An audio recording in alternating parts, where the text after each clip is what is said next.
The primary advantage of this multi-computer system over other forms of parallelism is that this is extremely scalable. This can literally provide us a performance boost of a factor of hundreds of thousands, as we will see later today in one of the examples. Um, so with that, let me show you an example of some of the existing multi-computer and supercomputer systems which employ this kind of parallel architecture. So let's begin with this example of IBM Blue Gene. This is a supercomputer, obviously made by IBM, as the name implies. Let's go over a quick summary of the architecture of this supercomputer, and this will give you a sense of the scale of how massively parallel these systems are.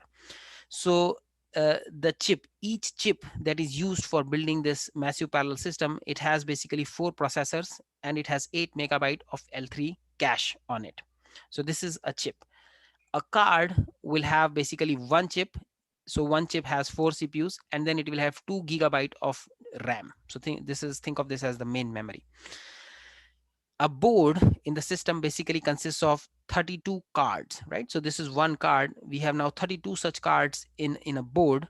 So obviously it will have 32 chips and 128 CPUs. Just do the simple math, right? So because each card had 4 CPUs, a board having 32 cards will have 32 into 4, 128 CPUs, and it has 64 GB of RAM or main memory. A cabinet consists of 32 such boards. So essentially it has 1024 cards, 1024 chips, 4096 CPUs, and 2 TB of RAM. This is not hard disk. This is 2 TB of RAM. And the entire system, it basically consists of 72 such cabinets, right? So basically it has 73,728 chips, 294,912 CPUs. Okay, so this is close to 300,000 CPUs, and it has 144 terabytes of RAM. So it is a massively parallel, a humongous supercomputer system.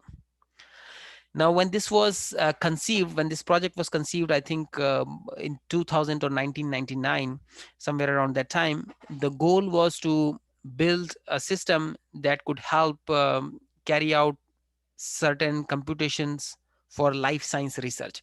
So for example, researchers were interested in simulating or modeling 3D structure of proteins, which at the time was not possible with was not efficiently possible with existing hardware. So that was the motivation. But this is a very general purpose platform. It can also be used for many other problems. For example, simulating weather or climate across the planet. It is also useful for simulating many astronomical phenomena. So phenomenon related to astronomy basically. And it's certainly is useful for protein modeling and so forth. So that is one example. I hope this helps you visualize or at least appreciate the scale of these multi-computer systems. Now another um, excellent example of a massively parallel supercomputer multi-computer system that we all use knowingly or unknowingly on a daily basis pretty much is Google search. I'm sure at this point, all of you have used this search engine at least once in your lifetime. If not, I highly encourage you to do that after the class today. It's you won't be disappointed. So Google basically searches its humongous database of billions of web pages in less than a second.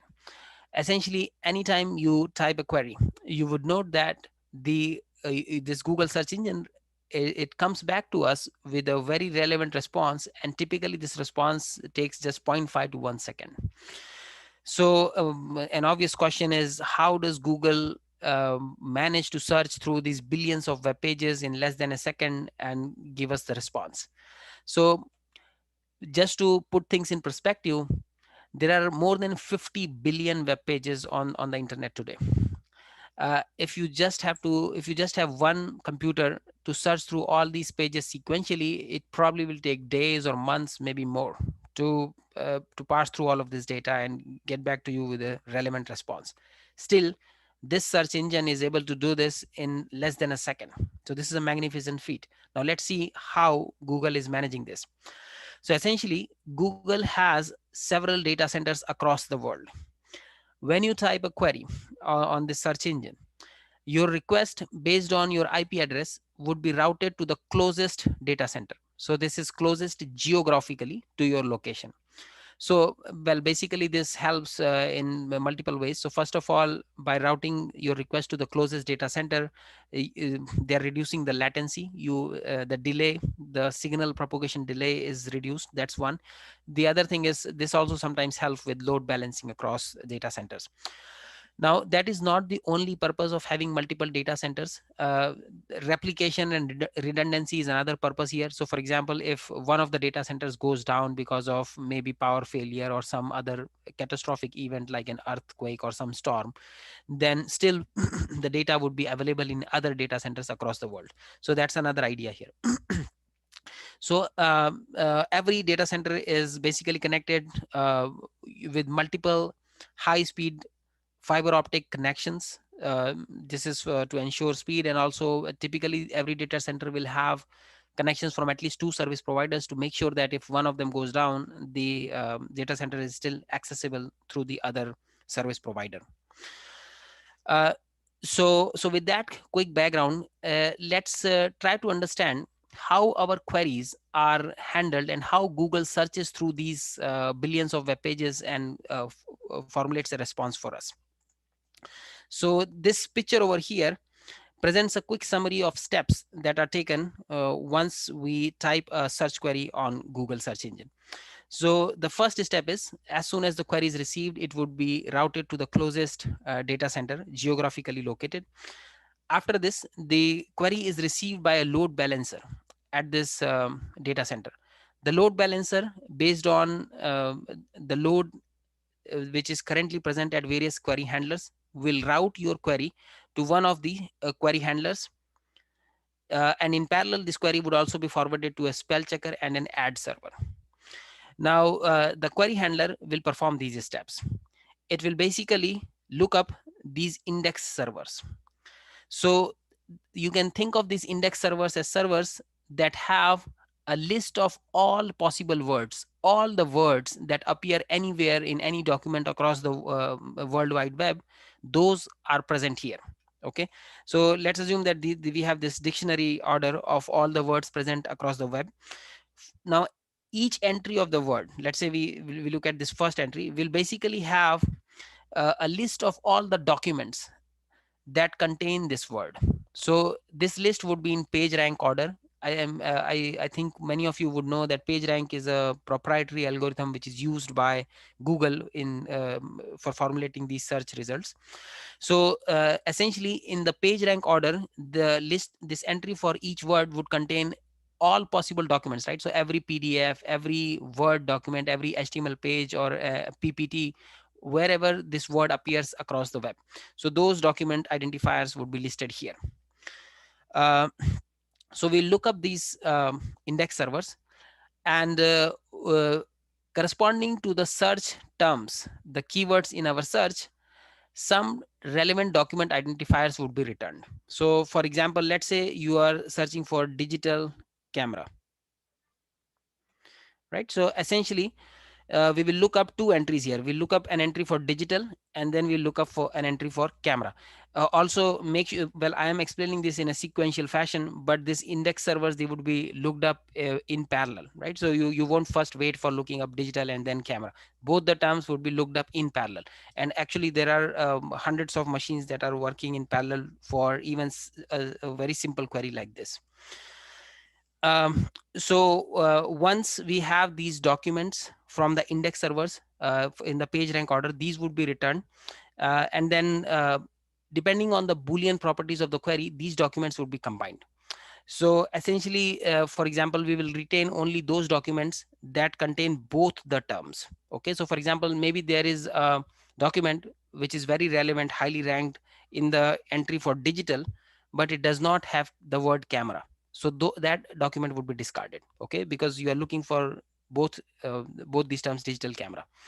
So that's the next step. We will come based on the Boolean properties of this search query. We will collect those documents which contain both the terms, and then such documents would be returned to the return back. The next step for the query handler would be to actually access this document servers. So from the index server, we have a list of these document identifiers in the page rank order that are most relevant to our search. Now we will look up this document server to actually extract the title, the link, and the relevant text from these documents. So we'll basically extract the title of the document, the link of the document, and then inside the document, the text, relevant text surrounding your query, where it appears, that would be extracted. All of this information would then be returned back. After this, the next step would be to organize these documents that we have retrieved from the document server in the page rank order, and we will compose basically the Google search engine. This query handler will compose the response in the form of an HTML page. At this point, once we have the response, if there was any spelling mistake that was detected in your query, that would be announced at this step. So that's the ninth step here. If Google has any relevant ads to show with respect to the query you have, that would also be added to the response. And then finally, this response would be sent back to you, and it would be displayed on your screen as an HTML page. So this is a quick summary of how Google search works. Now, the key thing here to understand is the access to these index servers and these document servers. This is massively parallelized. There are obviously billions of entries here. Just allowing one computer to search through all of these billions of entries would take hours, if not days and months. So the this response time of less than a second is coming from the fact that all of this lookup is happening massively parallelly. Thousands of machines perhaps are working in parallel to look up these index servers for our query, and then also to look up these document servers and compose a response. So going back, before moving forward, I want to briefly talk about the kind of hardware that Google is using to power these searches, right? So we know that Google has multiple copies of the web across data centers around the world. Now, in general, if a company is faced with a task that requires looking up billions of documents every second very reliably and quickly, they typically choose high-end multiprocessor server machines for this task. However, Google, surprisingly, they made an opposite decision. They basically decided to use basically off-the-shelf PCs, commodity PCs, the kind of PCs that you and I use for our daily purposes, like for example, checking emails or doing assignments and so forth. Typical configuration of a PC at Google is basically 2 gigahertz CPU. They have typically 8 to 16 gigabyte of RAM and 2 terabyte roughly hard disk. Okay, this is the kind of configuration that most of us will buy for casual purposes.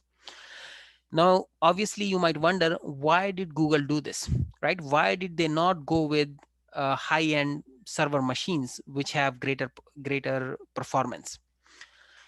Well, the simple idea behind this choice is the fact that Google was trying to optimize the performance to cost ratio. So the high-end server machines, they do have greater performance as compared to our commodity PCs. Okay, so typically, if you buy a highly optimized high-end multiprocessor server machine, they typically will have 2 to 3 times, roughly 3 times better performance as compared to our off-the-shelf PCs. However, the problem is they have 5 to 10 times greater cost as well. So just for 3 times better performance, you have to pay 5 to 10 times greater cost. This clearly is not the most economic choice. And that is why Google, to optimize for this performance to cost ratio, they just decided to buy a lot of off-the-shelf commodity PCs and build this massively parallel system using these commodity PCs.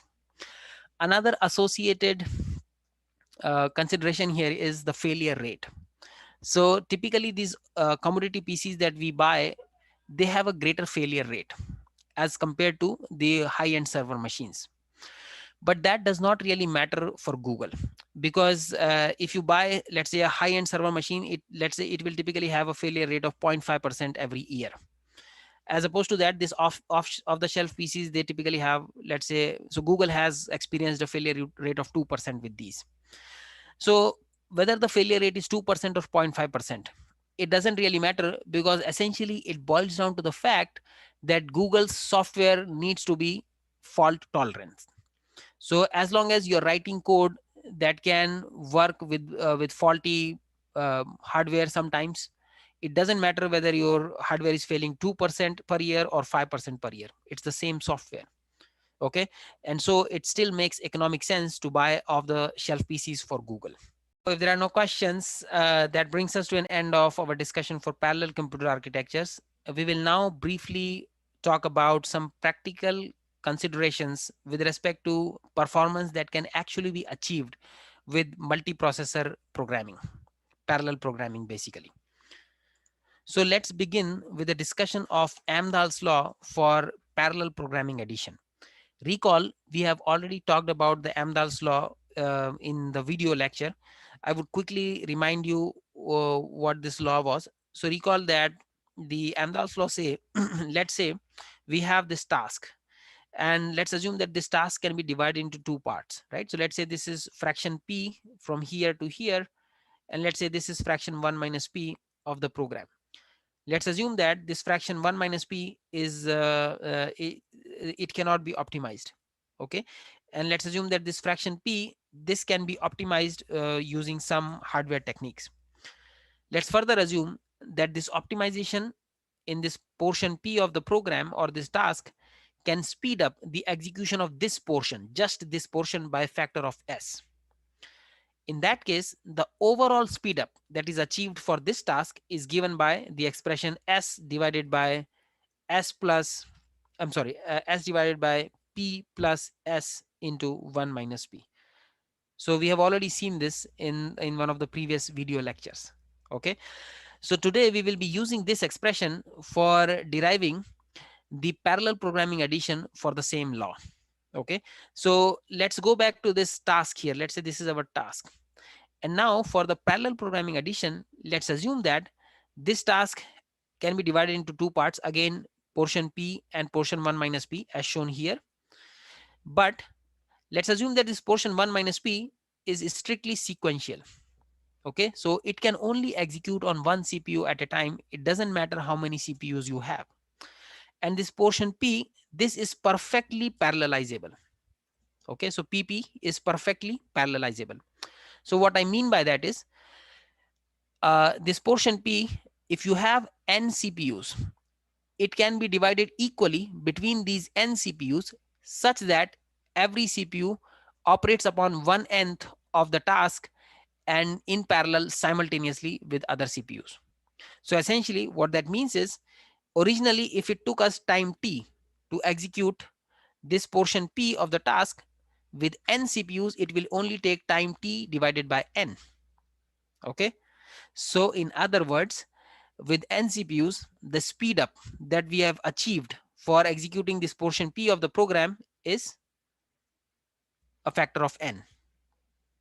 Okay, so from here we can directly substitute this S equal to n in this expression for Amdahl's law to get this parallel programming addition of the Amdahl's law. Okay, so basically the speed up of the program with n CPUs would be n. So just substitute this S with n. So we get basically the overall speed up would be n divided by P plus n into 1 minus P. It's the same expression that we have here. Okay, so this is the theoretical limit of how much gains or performance boost we can get using parallelism in parallel computers according to the Amdahl's law. Are there any questions about this?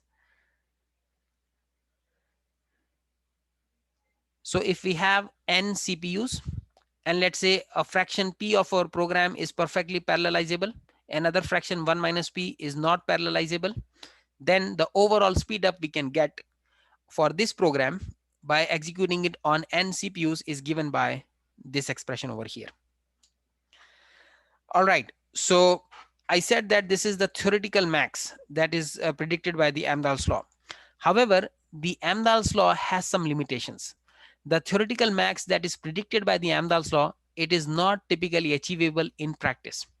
And there are many reasons why not. So let's try to understand those caveats to the Amdahl's law over here.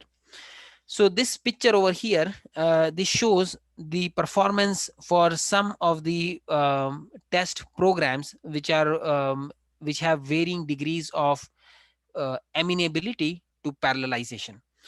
So we have these three programs here. The x-axis of the graph shows the number of CPUs in the system, and the y-axis is basically the speed up. The speed up is increasing upwards, and the number of CPUs increase towards the right. So as we can see, as the number of CPUs increase from left to right, the speed up that we get in some of these programs, it also goes up, right? So for example, in this n body problem, the speed up with the 10 CPUs was less than 10, but when we have, let's say, 20 CPUs, we have a speed up of around 15, and so forth. Okay. So this is expected. As we increase the parallelism, we would expect the speed up to increase. However, there are some important things to note here. So first of all, note that the linear speed up shown by this dotted line over here, right? This line, this dotted line, this is what is predicted by the Amdahl's law. Okay, so this is the theoretical max that Amdahl's law predicts we will get by using parallelism, or n number of CPUs for these problems. So the first thing to note here is obviously none of these problems shown here actually quite achieve what the Amdahl's law predicts or promises. So there are many reasons why we are not achieving this predicted performance. One important reason is basically there are some inherent overheads in parallelization which are not accounted by the Amdahl's law.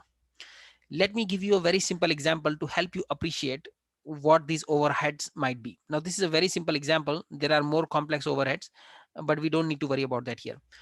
Let's assume we have a picture, a very high resolution, high quality picture.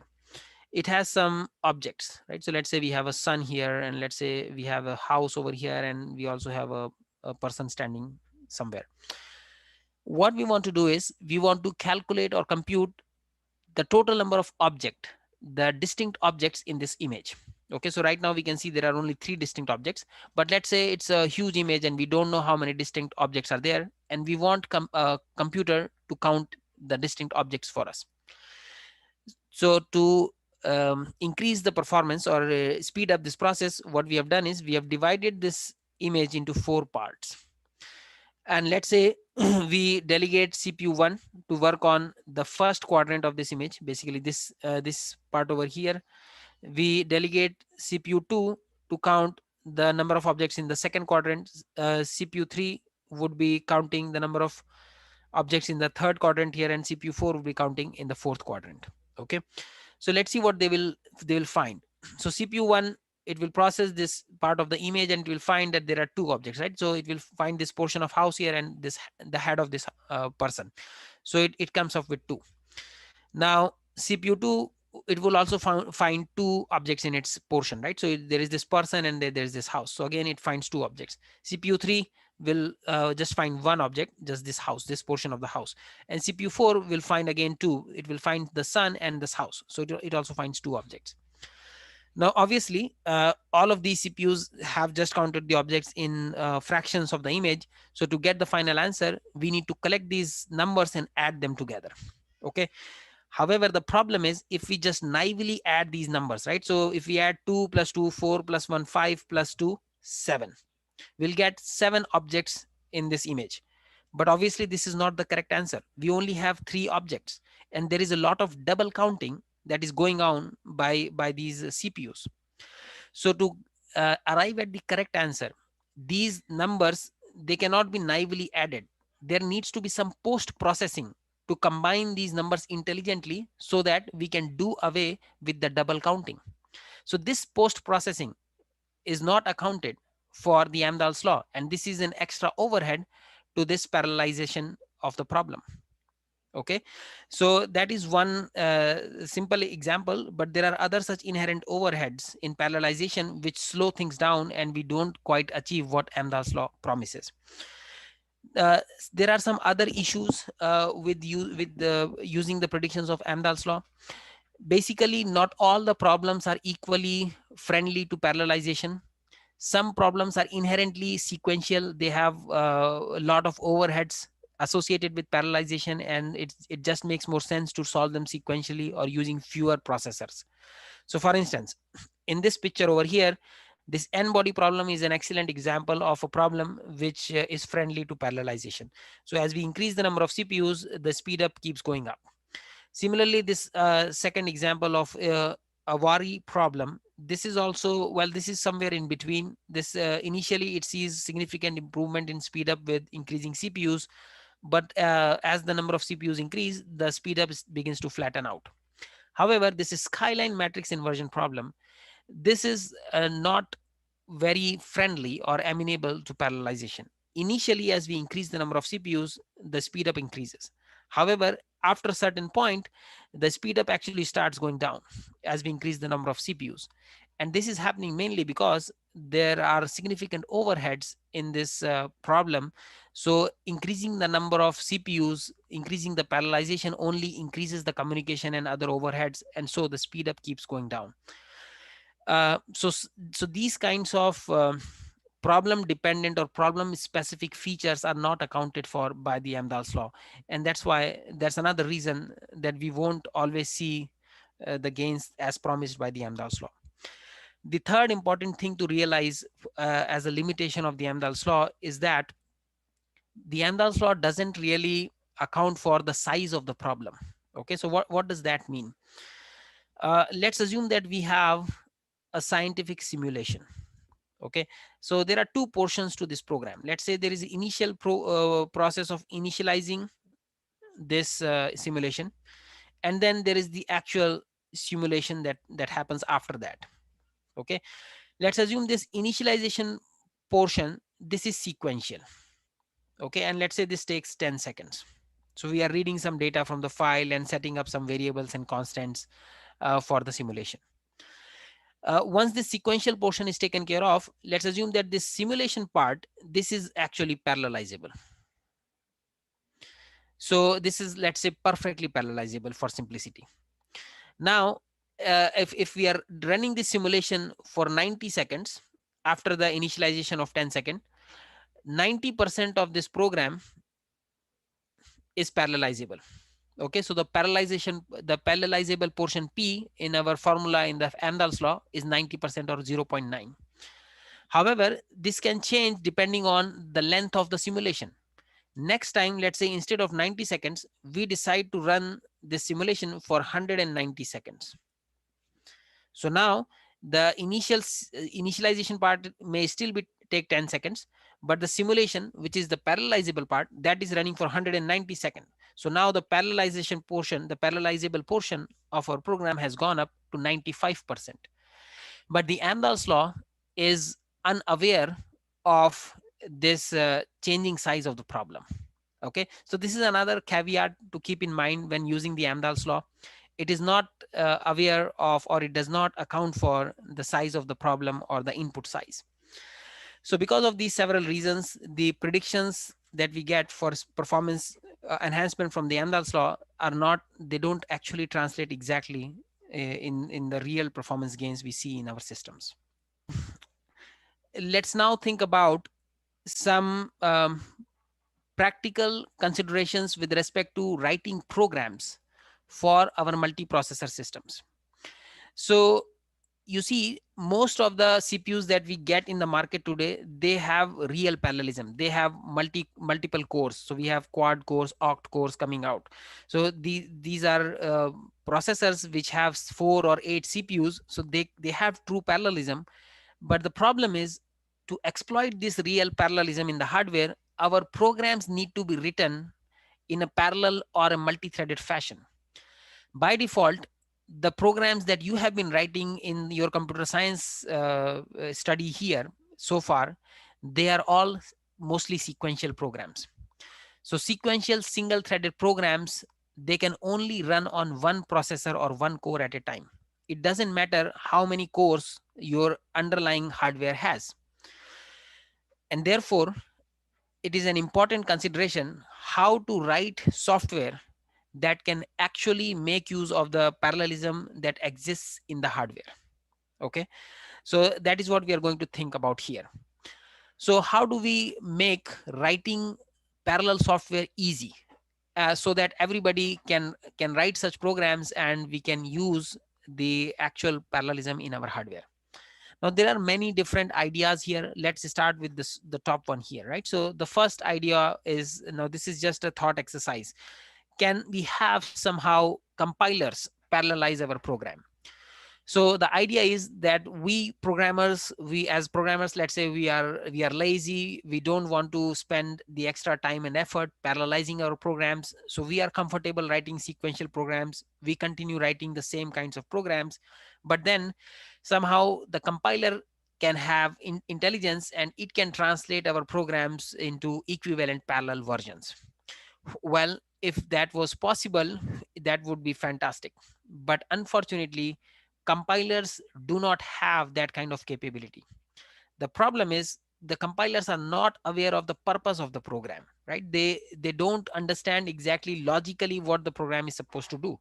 These are simple translators, just to translate the program from a high level language to assembly and to machine language representation. And because of this, because they don't understand the program, they're not aware of the purpose of the program, they cannot be used for parallelizing of our programs. Okay, so this is not a viable option. So what else can we do? The second option that we have today is we use multi-threaded programming. Okay, so with multi-threaded programming, basically we can use some thread libraries to implement a multi-threaded program. And if our program has multiple threads, it can actually exploit the underlying hardware parallelism. So this is a viable option. Multi-threaded programming is used in practice to make our programs parallel. Uh, the main downside of this is, so first, as a programmer, you will have to do extra work. Writing multi-threaded programs is more involving and more challenging as compared to writing sequential programs. Now, having just written the multi-threaded program is not always the full story. Many times there are complicated parallelization synchronization bugs that you may have to chase, right? So debugging these multi-threaded programs is a separate problem of its own.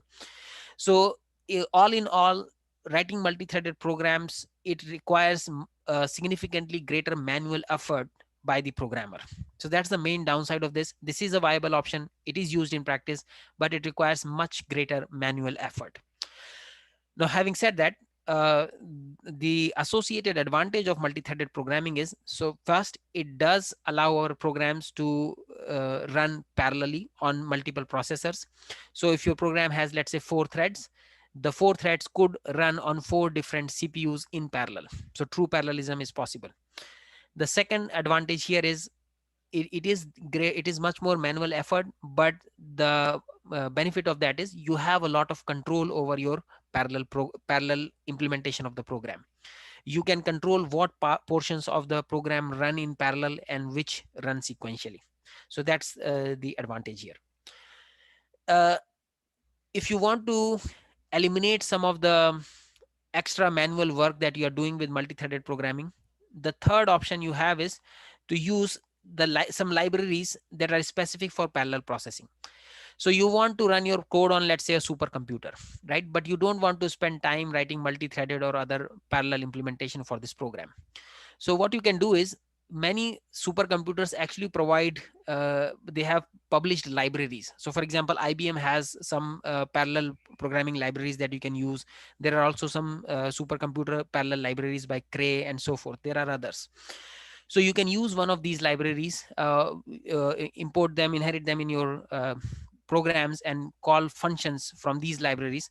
So these libraries can help you very easily parallelize your code and run it on their platform. So the manual effort in writing multi-threaded programs is reduced significantly, but then the downside is you also have less control over exactly how your program is running. So essentially you are stuck with what the library is doing, right? So if you don't like exactly how the library has implemented a certain functionality, you cannot change it unless you go back to writing everything from scratch. And finally, the fourth option, which is also a viable option, is when you're writing your programs, you use some parallel or concurrent programming language. Okay, so there are such languages like Scala and Haskell, which can allow you to write parallel programs.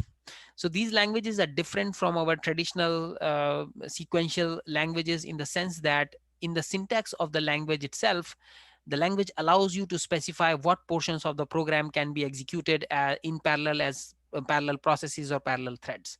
So that feature is built into the syntax of the language. This is not an extension of the language in the form of a library. It's built into the language itself.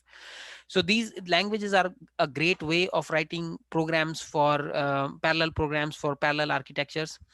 The only downside right now with this is these languages are not very popular. So most of us, we program with sequential languages like C, C++, Java. Well, these languages do support multi-threading, but by default, these are not concurrent or parallel programming languages.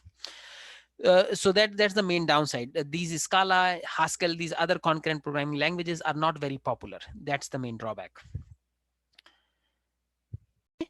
So as the last part of this unit, we will go over some popular performance optimizations that are employed in modern computer systems to boost their performance. So the first such optimization technique is optimizing for the common case. Essentially, the basic idea of this optimization technique is if there is an operation or a request that occurs very frequently in your system, then make the execution of this request or this operation as fast and as efficient as possible. So a classic example of this optimizing for the common case is caching. Recall, we in our CPUs, so we have the CPUs and then we have a cache sitting between the CPU and the RAM. So let's say this is the RAM or the main memory. So the idea of the having the cache is most frequently accessed data and instructions, they would be stored here in the cache.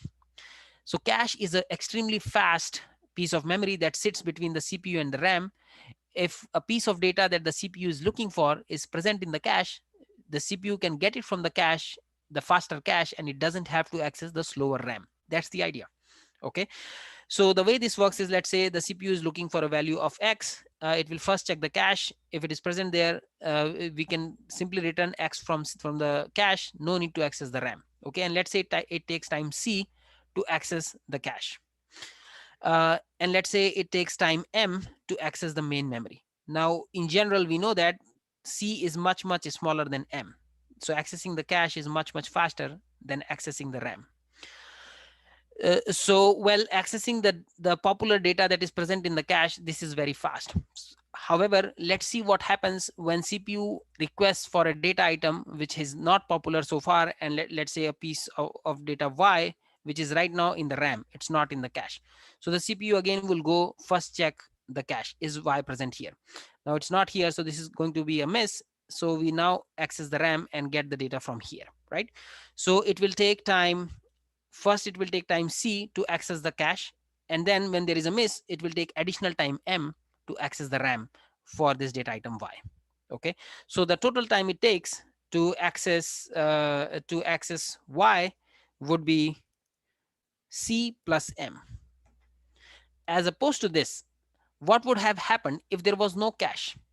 So if there was no cache, accessing Y would simply take time M, because we will directly go get it from the RAM. We will not first check the entry in the cache. So essentially what is happening here, when we have a cache, when we are optimizing for the common case, the popular requests or popular operations, popular data items, these can be accessed very fast in time C, which is much, much less than M. However, the unpopular requests or the unpopular data items that are not present in the cache, access to those would now be slowed down a little bit, right? We'll take time c plus m as opposed to m. But still, in general, as long as caches are able to respond to vast majority of requests, this slight slowdown for accessing unpopular data will not bring down the overall performance of our system. In practice, we know that caches have a very high hit rate, typically 90 to 95% of hit rate. So because of that, 90 to 95% requests are returning from the cache. They are seeing this very fast response time of C. So even though 5 to 10% requests have this slower access time of C plus M, the overall average memory access time is significantly better as compared to when we did not have a cache. Okay, so this is an example of optimizing for the common case. Now, so the reason I explained this downside of optimizing for the common case using caching is, it is important to realize that when we are making the common operations faster, it sometimes comes at a cost of slowing down the response time for less frequent operations, right? So that there is a trade-off here. But still the overall performance benefits as long as the common operations are very frequent and they are done very efficiently. The other example of optimizing for the common cases is using coprocessors in our systems. So we have talked about this in the last class. Recall that let's say in our system we have a specific kind of requests that are very popular. So let's say a system very popularly or very frequently receives cryptographic operations. So for such a system, it would make sense to attach a specialized cryptography coprocessor to the main CPU. Let's say this is the main CPU and this is the coprocessor, and this is a cryptography coprocessor, so that whenever the CPU gets this kind of operations, the CPU can delegate this cryptographic operation to the coprocessor, and in the meantime it would be free to perform other instructions or other operations. So the main advantage of this doing this is this coprocessor is specialized and optimized for doing these specific kind of tasks, cryptography in this case. So the coprocessor can execute these tasks much more efficiently and faster as compared to the main CPU. So that is one advantage. So here we are basically optimizing these common requests. We are making them faster by adding this coprocessor. Okay. Similarly, it is also possible in software or applications, if there is a certain operation that most users frequently do, then it is possible to make those operations or those requests as fast and efficient as possible. So the application itself can be coded in to carry out those requests faster. The user interface it also can be uh, adapted so that performing or requesting those operations doesn't take too many clicks, right? So that's again an example of optimizing for the common case. Now, having said that, it is not always easy to optimize for the common case. There are certain challenges involved. So the first challenge is, in order to identify accurately what is the common case in a system, we need to have a realistic profile for the system usage. So unless we correctly identify a common operation, we cannot optimize for it. Note that if we optimize for an operation which is not really common, we may actually slow down the system. Okay, so it's not a good idea unless we are sure that a certain operation is very popular. It's the dominant operation. Okay, so to figure out a dominant common operation, we need a realistic profile which is representative of operations across many users and over time. So that's one challenge. The other associated challenge here is, it is possible in certain systems that there is no one dominant frequent request.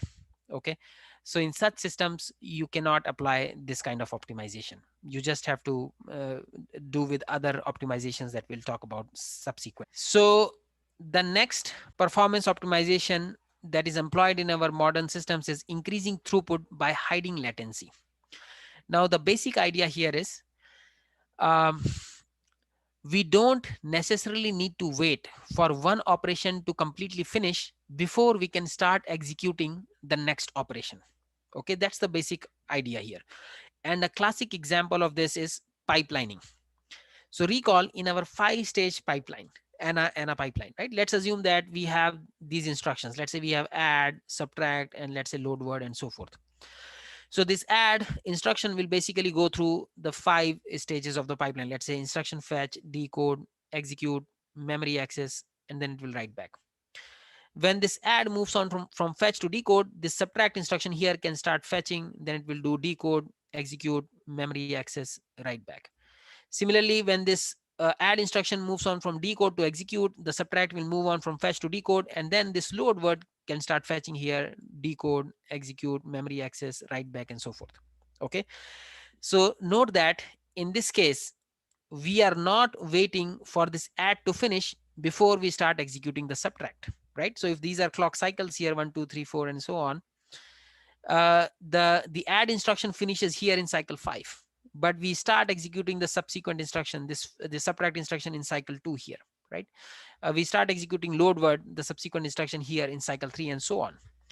So this is increasing throughput by hiding latency. We are not waiting for one instruction to finish before we start fetching the next instruction. An important thing to note here is we are overlapping the execution of multiple instructions in time. Okay, so the gains we are getting here is by instruction level parallelism. The overall throughput of the pipeline goes up mainly because at any point in time in a 5-stage pipeline, we could be working on 5 independent different instructions in parallel simultaneously. So this parallelism results in a tremendous increase in our throughput. However, it is important to note that the time it takes to finish an individual instruction has not gone down. So note that this add, it still takes 5 cycles to finish. This subtract would also take 5 cycles to finish, and so on. So an individual instruction still has the same response time or latency for completion. The advantage is coming from just the instruction level parallelism. Okay. So this is an example of increasing throughput by hiding the latency. Essentially, we are not waiting for any one instruction to finish before the next one begins. So in some sense, this subtract did not see or did not wait for this entire duration of add to get over before commencing execution. That is where this optimization is getting its benefit from mainly instruction level parallelism. Okay, so that's one example. The other popular example of increasing throughput by hiding latency is buffering in our video players. So all of you would have noticed when you are streaming an online video, when once you start playing the video player, as the video is playing in the background, it keeps fetching the future frames so that you don't have to wait for video to load, and you can have a smooth playback experience. Okay, so this is another example of increasing throughput by hiding latency. The player is essentially doing two things. It is playing the video for you, and then in the background at the same time it is also fetching the future frames, buffering the future frames of the video.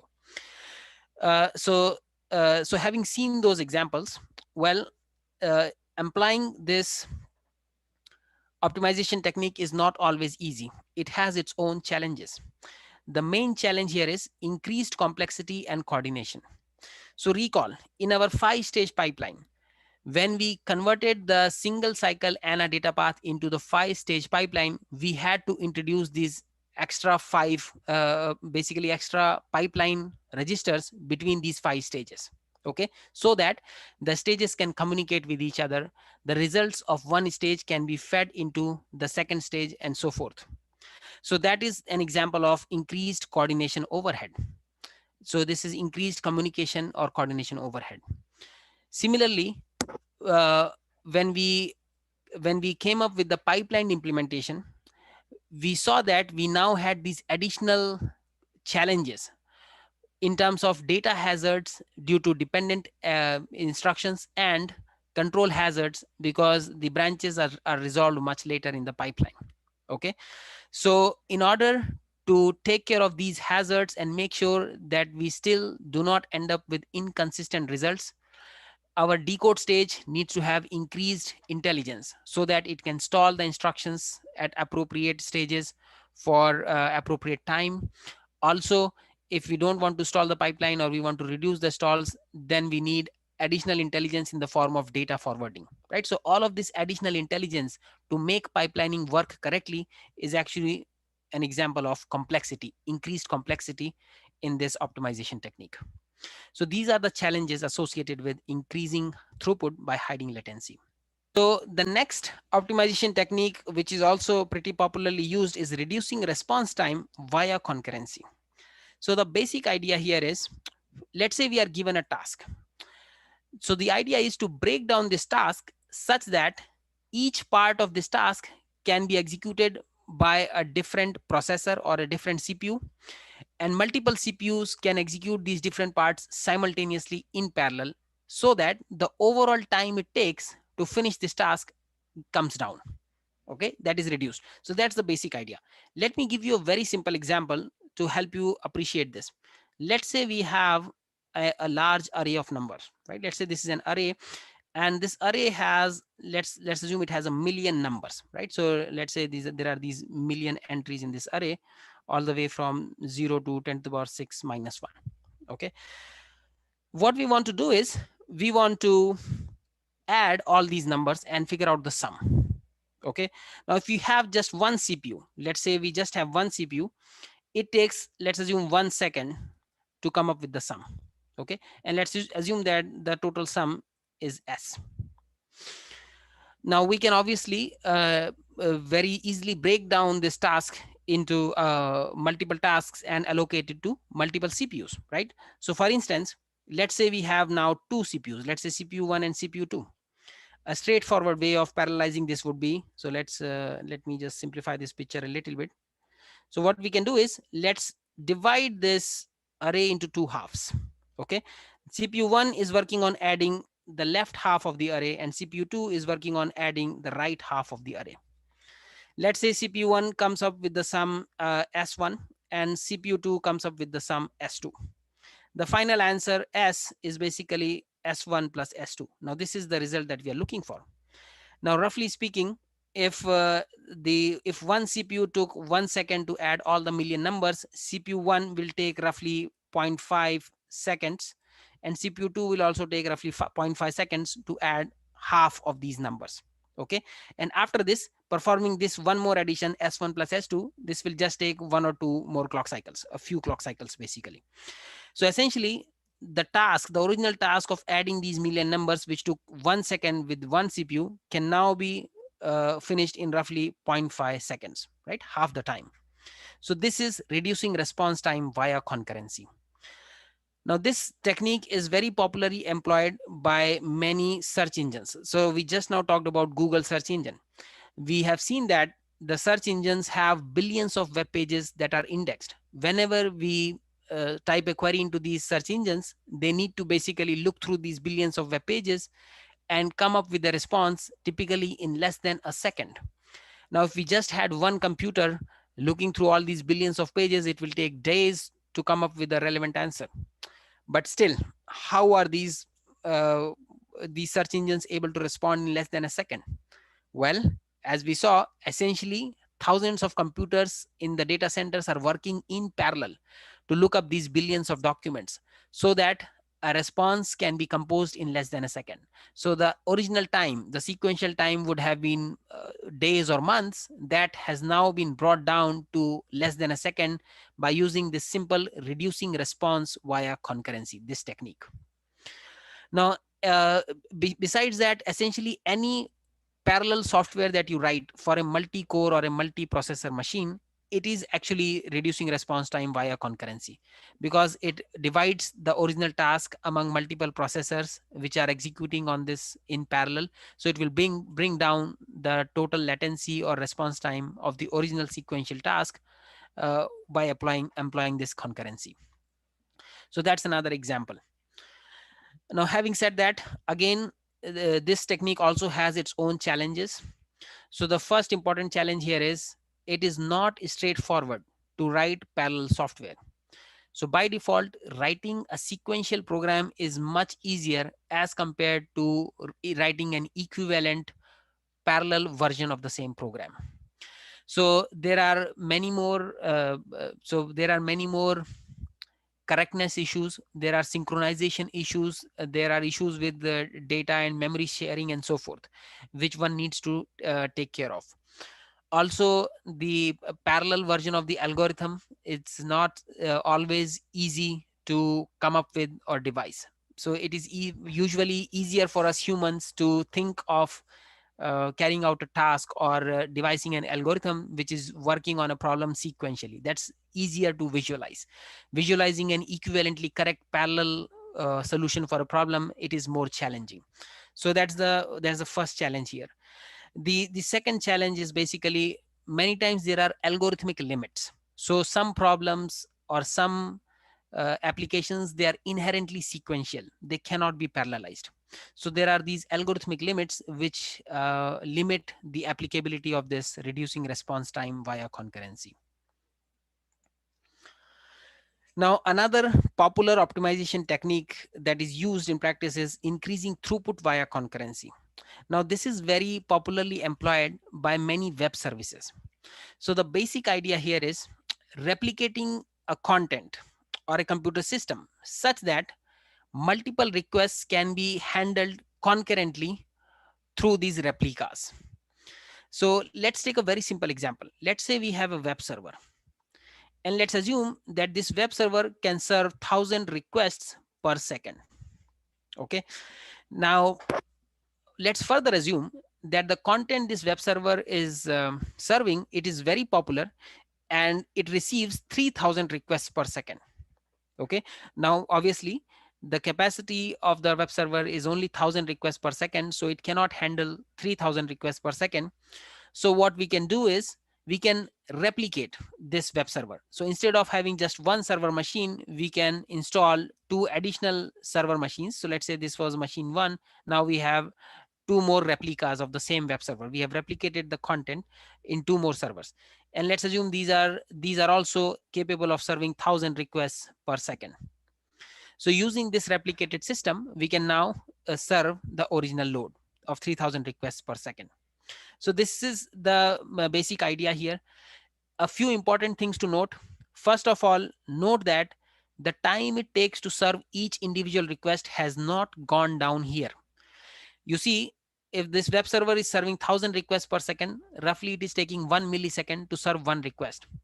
By replicating this content across multiple servers, individual request is still taking 1 millisecond. Okay, but because we have these additional servers now, we can serve multiple requests, more requests every second. Okay, because we have more parallelism. So that's the key here. That's the key difference. We have increased the throughput by increasing the concurrency. We have not reduced the response time of the individual request here. That's the key difference to note here. Note that in the previous technique where we were reducing the response time via concurrency, we were actually reducing the response time of the individual request. So that's the key difference.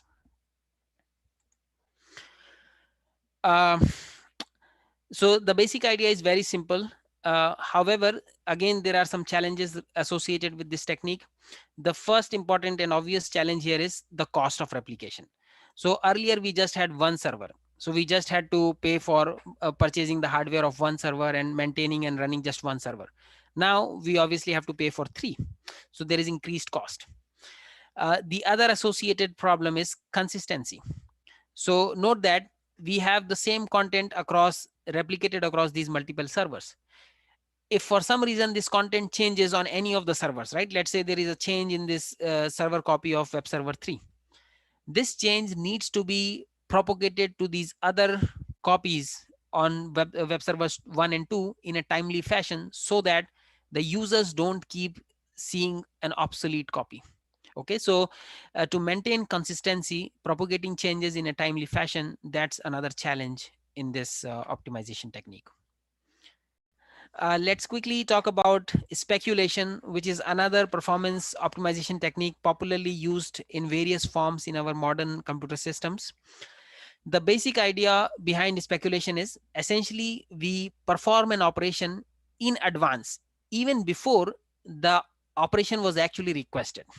So in some sense, this speculation is similar to prediction. So let's take a few examples to understand this, right? So one popular example of speculation is memory prefetching. right? So let's assume that we have an array, and during execution, let's say the CPU is accessing the elements of this array. So let's say the CPU access the zeroth and the first element. Now, based on this access pattern, we may be able to predict that because CPU has accessed these first two elements of the array, it is very likely to access these later elements as well.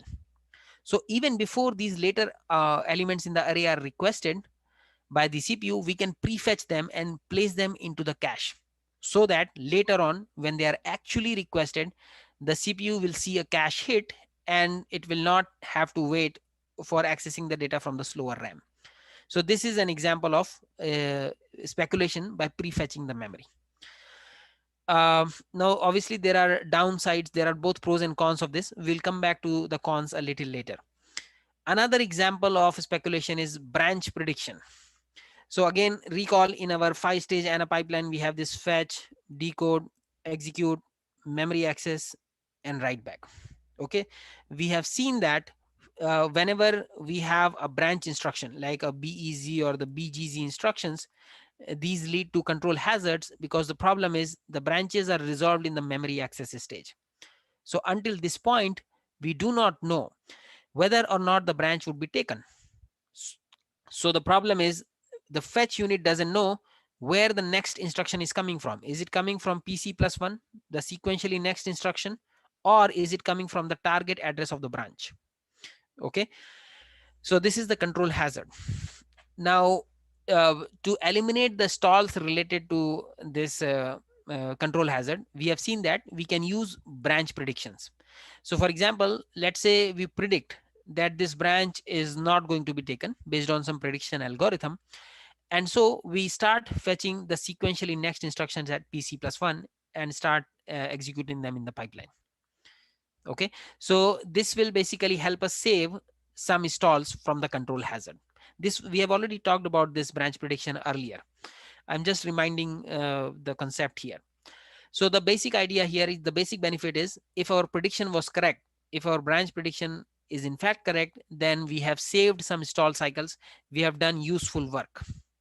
When this later on this branch is resolved, we would be confirmed that this prediction was correct, and so we are doing useful work, we can carry on, we have saved some stalls. If it is not correct, we know that we'll have to throw away this work and start or resume execution from the target address. Okay, so this is again branch prediction, and similarly value predictions. These are also examples of speculation. And finally, the third popular example I have here is that of a link prefetching, right? So what is this? Let's think about this. So let's assume that we have a web page. Let's say this is of a news website, and let's assume that this has several sections. Let's say it has a section for politics, it has a section for sports, and then it has a section for science and so forth. So out of these sections, let's say that this sports section happens to be the most popular one. 80% of visitors that view this page, they always click on the sports section. So what the website can do to improve the viewer experiences, as soon as a viewer opens the home page, the viewer has not yet clicked on any link. But because the website knows that 80% of the users click on the sports link, the website in the background can start prefetching this sports page, even though the viewer has not yet requested. So the advantage of doing this is, when the viewer in fact clicks on this sports link, he or she will see a very quick response time, because most of the content is already loaded, prefetched in the background. Okay, so this is another example of speculation which can improve performance for us. Now, obviously, there are associated challenges with using speculation. This is not always easy, and this is not even always useful, as you will see. So the first challenge here is, it can sometimes slow down certain operations, right? So for instance, in this example of the news website, we said that 80% of the users click on the sports link, but 20% don't. So if we are using link prefetching, let's say a user is not interested in the sports page, so he or she is one of these 20% users. but the website still is using prefetching to load the sports page because it is very likely to be clicked. uh, this content that is downloading, this prefetched content, it is downloading over the network, it is using the useful bandwidth, it is actually competing with other content that user is in fact interested in. So let's say the user is interested in science. So the obviously the user will click the science link, but the website is prefetching this sports link in the background. So this sports content is contending with the science content in the download link. So it may slow down this other useful content. Okay, so that's one challenge or downside here.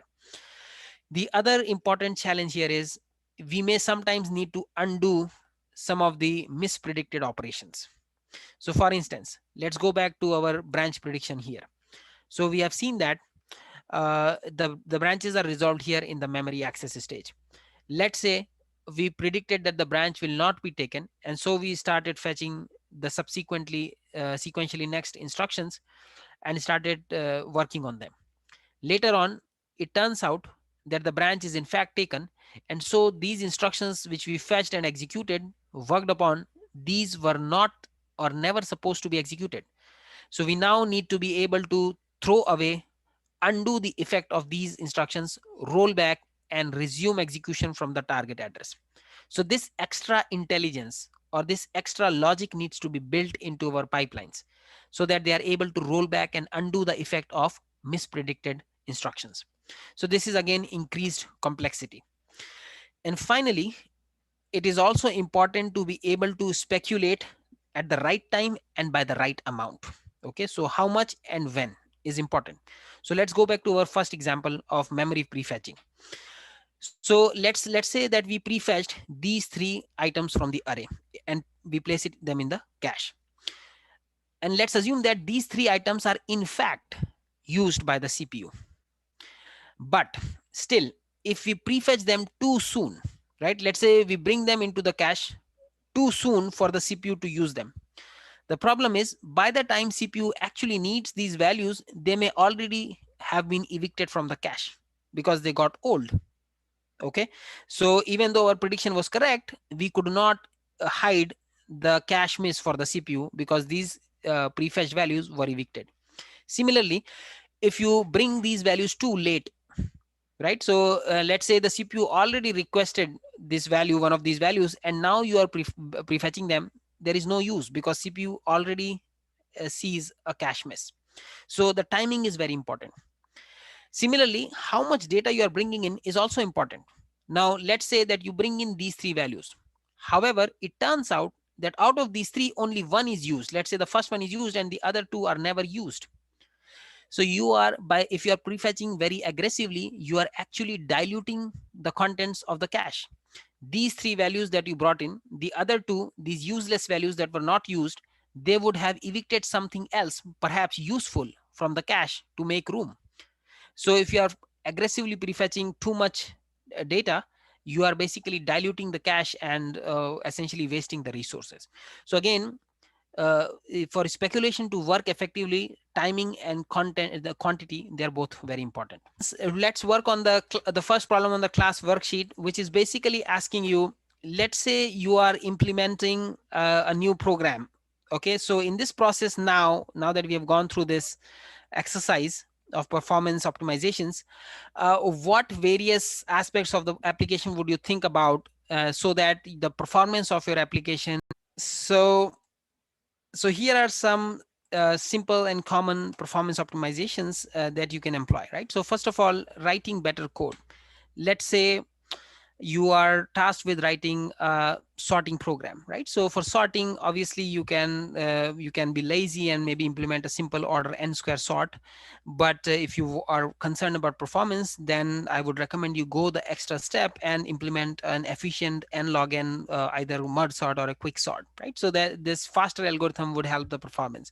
Similarly, employing suitable fast data structures, right? So if you are let's say you are solving a search problem, then maybe storing your data in a suitable search tree or a binary search tree or something like that would help make your searches faster. Writing code for a specific system. if you know that your code is going to be used on a specific platform, let's say on Windows or on Mac or on Linux or Unix, right? So if you know that already in advance, then consider using the system libraries for that platform. This will also speed things up for the application overall. Now, picking the right language also goes a long way in making your life easy, both with development and also performance optimization. So for instance, let's say you are tasked with writing a program that is going to do a lot of string processing. So for such tasks, it makes sense to use scripting languages that have inherent inbuilt support for string operations. For instance, in this case, if you are faced with choosing between Python and Java, maybe choosing Python for string processing is slightly better because Python has a lot of built-in functions for string processing. So first, you won't have to implement these functions yourself. You can use the library functions. And second, these library functions, they are typically very well tested and optimized for the purpose. So it will also help with the correctness and performance of your program. Similarly, let's say your program for some reason does not always need the exact global optimal. So in these cases, using an approximation algorithm to come up with an approximately optimal solution can also help the performance. So recall, we when we were talking about the LRU cache replacement policy, we said that almost no modern computers use pure LRU, and mainly because pure LRU needs a lot of extra hardware support, and it also needs extra time to find the least recently used page or the least recently used cache block. So instead of doing that, most modern systems implement approximate LRU schemes that find an approximately least recently used block for replacement, right? So such approximate algorithms can also help improve performance. And finally, a simple thing you can do to boost the performance a little bit, at least for many applications, is by employing faster hardware and more resources. So for example, maybe newer, better CPUs, faster CPUs, employing more main memory. This will also aid in improving the performance of your